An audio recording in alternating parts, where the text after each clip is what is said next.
Hello everyone, welcome to my Mayapur trip vlog and welcome to my channel হল্লা খানা। তো এখানে আমি রেডি হয়ে গেছি মায়াপুর যাওয়ার জন্য। আগের ব্লগে বলেছিলাম যে আমরা বেদেরহাটে এসেছি। তো এক তো আমরা কালী পুজোর সময় এই কালী পুজো ভাইফোঁটা এই টাইমটা আসি, তাছাড়াও আমরা এসেছি একটু মায়াপুরেও যাব, দাদু ভাই দিদুনকেও আমরা দেখতেও এসেছি, মানে অনেকগুলো কাজ একসাথে। যাই হোক, আমি তো রেডি হয়ে গেছিলাম। আমি আমার ব্ল্যাক কালারের ক্রপ টপ, যেটা আমি মিশো থেকে অর্ডার করেছিলাম সেটা, তার সাথে আমার মায়ের অনেক পুরনো একটা ব্লু কালারের স্কার্ট আর একটা ওড়না, যেটা আমি নতুন কিনেছিলাম এইভাবে পরবো বলে, মানে গোপী ড্রেসের মতন করে বা লেহেঙ্গার মতন করে পরবো বলে, তাই এভাবে আমি পরে নিয়েছিলাম। আর আমি যে জুয়েলারিটা সেটটা পরেছিলাম কানের আর হারের, ওটা আমি আমার ফ্রেন্ড তিস্তার থেকে নিয়েছিলাম। আর আমার ফ্রেন্ড তিস্তার থেকে আমি মারাঠি নোসপিনও নিয়েছিলাম, যেটা আমি কালী পুজোর দিন পরেছিলাম। আর হাতে পৃথিবীর থেকে নেওয়া চুড়ি, পালকি আংটি পরেছিলাম। যাই হোক, আর ব্যাগটাও পৃথিবীর থেকে নেওয়া ছিল। গল্প করতে করতে দেখো আমরা টোটো করে স্টেশনে চলে এসেছি। আর মাঝখানে জবা মাসিদের ঘরে আমরা একটু ঢুকেছিলাম। জবা মাসির একটা ছেলে হয়েছে, তাকেও একটু দেখিয়ে দিয়েছিলাম। তো এই দেখো, এখানে তো আমরা চলে এসেছি। আর স্টেশনে গিয়ে আমরা বসেছিলাম, কারণ টিকিট তো বাবা ফোনেই কেটে নিয়েছিল। আর এখানে আমরা একটু সিঙ্গারা খেয়ে নিচ্ছিলাম। তারপরে আমি এই দোকানটা, সামনে একটা দোকান আছে, ওই দোকানটা থেকে আমি একটু টিপ কিনতে গেছিলাম। মনে হচ্ছিলো যদি টিপটা খুলে যায়, অনেকক্ষণ তো থাকবো মায়াপুরে, তাহলে তখন আমি আরেকটা টিপ পরে নেব। আর সঙ্গে না এখানে ইমলির কিছু লজেন্স আমরা নিয়েছিলাম, যেটা আমাদের খেতে খুব ভালো লেগেছিলো।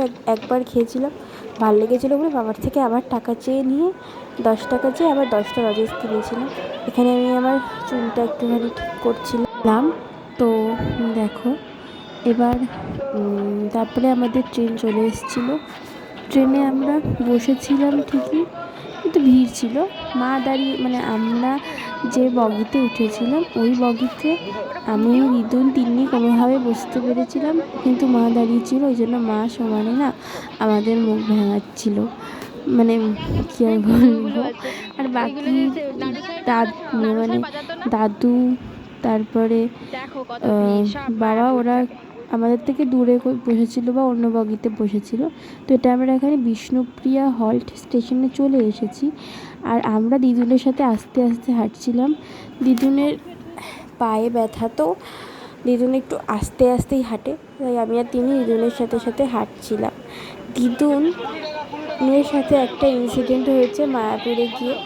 মায়াপুরে না দিদুন, মানে আমরা খাওয়ার জন্য গদা ভবন খুঁজছিলাম আর কি, মানে আমাদের গদা ভবনেই মানে যেতে হবে খাওয়ার জন্য।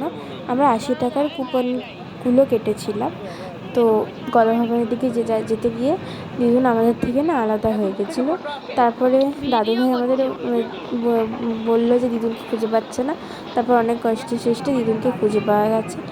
আর এই দেখো, এখানে না সেই কালো জল আর নর্মাল জলের ব্যাপারটা আছে। দেখো ওই দিকের জলটা, ওটা কিন্তু ছায়ার মতো লাগতে পারে, কিন্তু ওটা ছায়া না। ওই দিকের জলটা কালো আর এদিকের জলটা নর্মাল। একদিকটায় জলঙ্গি নদী আর একদিকটায় ভাগীরথী নদী। এখানে আখের রস কিনছিলাম, কিন্তু আমাদের পালপাড়ায় বা সোদপুরে আখের রসের দাম যেখানে 10 টাকা 20 টাকাতে পাওয়া যায়, সেখানে তো ওখানে মানে 20 টাকা থেকেই বলছি শুরু। যাই হোক, দেখো আমরা এখানে মায়াপুরে তো চলে এসেছি। এবার এখানে আমরা আসার পরে আমি, দিদুন, দাদুভাই, তিন্নি, মা, আমরা টোটোতে করে এসেছিলাম। আর বাবা, মামা, মামি এরা হেঁটে হেঁটে আসছিলো। ও হ্যাঁ, পুচকুও আমাদের সাথে এসেছিলো টোটোতে করে। তো এবার পুচকু এসে থেকে, মানে ওরা যদি হেঁটে হেঁটে আসতে তো সময় লাগছে, আর পুচকু এসে থেকে খালি বলছে মাম্মি কোথায়, পাপা কোথায়, এরকম বলছে। তো যাই হোক, দেখো এখানে গোপী ড্রেসের অনেকগুলো দোকান আছে, তার মধ্যে একটা দোকানে মা এরম ঢুকেছে। আর তারপরে এখানে পুচকুর সাথে আমার একটা কিউট ভিডিও আছে, সেটা তোমরা দেখে নাও। আর এখানে না বাবা আমাদের অনেক বেশ কয়েকগুলো ছবি তুলেছিল। একটা ছবি আছে যেটার মধ্যে মায়ের মুখ অদ্ভুত চলে এসছে, আর একটা ছবিতে আবার আমার মুখ বেঁকা বেঁকা উঠেছে, কি আর বলবো। তো এখানে আমরা এসেছিলাম, আর আমার ইচ্ছা ছিল রাধা মাধবের মন্দিরটা দেখার, কিন্তু ওটা নাকি 12টার সময় 4টের সময় খোলে। আর আমরা যখন ঢুকতে যাচ্ছিলাম তখন প্রায় 12:30 বাজে, কি আর বলবো, কিছু বলার নাই। তো এখানে আমরা মানে ঘুরেছি ভালো, কিন্তু ওই রাধা মাধবের মন্দিরটা দেখা গেল না, এটাই আমার ভালো লাগলো না। যাই হোক, তো এখানে গদা ভবনে খাওয়ার ভিডিওটাও দেওয়া আছে। তো মানে গদা ভবনে ঢুকেছি, আর কী কী মানে ভাত দিয়েছিল, ডাল দিয়েছিল, পনির, আর একটা ঘ্যাট মতন ছিল, আর পায়েস দিয়েছিল। পায়েসটা একবারই দেয়, বাকি আর আবার চাইতে পারি। তো আমার পায়েস তো সবসময়ই ভালো লাগে, স্পেশালি কোনো প্রসাদের পায়েস আমার খুব ভালো লাগে। যাই হোক, তো এভাবেই আমরা মায়াপুরে মানে বসার অনেক জায়গা ছিল। দেখো এখানে কাচের তলায় বসার অনেক জায়গা ছিল। তারপর এখানে একটা ঝর্ণা ছিল, যে ঝর্ণার মধ্যে না আমার রামধনু দেখা যাচ্ছিল। মায়াপুর ঘুরতে যাওয়ার জায়গা হিসেবে আমার বেশ ভালো লেগেছে, কিন্তু মন্দিরটা দেখতে পাইনি, তাতে আমার আক্ষেপ হয়েছে খুব। আর এখানকার কয়েকটা ব্যাপার আমার একদমই পছন্দ হয়নি। তো যাই হোক, এই মায়াপুরে আসার চক্করে না আমি তিলক কেটেছিলাম। মানে এখানে অনেক মহিলারা বা অনেকেই ঘুরে বেড়ায়, যারা মানে দেখলেই তিলক পরিয়ে দেবে। তো আমাকেও সেরকম তিলক পরিয়ে দিয়েছিল। জীবনে ফার্স্ট টাইম মনে হয় আমি তিলক পরেছিলাম। যাই হোক, তারপরে এই দেখো এখানে বিভিন্ন বসার জায়গাগুলো গাছের তলায় বেশ সুন্দর সুন্দর। আর এখান থেকে আমাকে দাদু ভাই একটা গোপী ড্রেসও কিনে দিয়েছিল, যেটা আমি ভিডিওর শেষের দিকে দিয়ে দিয়েছি।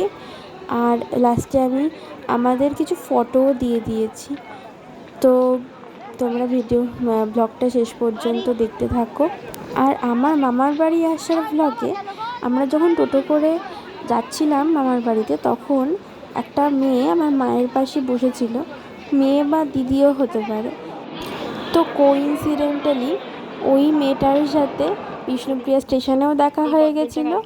আবার আমরা যখন বেলেরহাটে নেবে দাদু দিদার বাড়িতে যাচ্ছিলাম, তখনও টোটোতে দেখা হয়ে গেছিলো। আবার যদি আমরা কারোর সাথে কথা বলিনি, কিন্তু আমি চিনতে পেরেছিলাম আর কি, রিকগনাইজ করতে পেরেছিলাম। এখানে দেখো এই কদবেলটা, এটা ট্রেন ঢুকে গেছে তখন মা এটা 30 টাকা দিয়ে মানে তৎক্ষণাৎ কিনেছে আর কি, ট্রেন ঢুকতে ঢুকতে কিনেছে, মানে কদবেল খাওয়ার এত ক্রেভিং। আর এই দেখো এটা হচ্ছে কপি ড্রেস, এটা দাদুভাই আমাকে কিনে দিয়েছিল, আমিই পছন্দ করেছিলাম। এটার ব্লাউজটা আবার বানাতে হবে, আর ওড়নাটা তো দেখতেই পাচ্ছ। তো এই ব্লগটা এখানেই এন্ড করছি, আর ফটোগুলো তোমরা দেখতে থাকো, আর ভিডিওটা কেমন লাগলো অবশ্যই জানিও। কথা হচ্ছে আবার নেক্সট কোনো ব্লগে।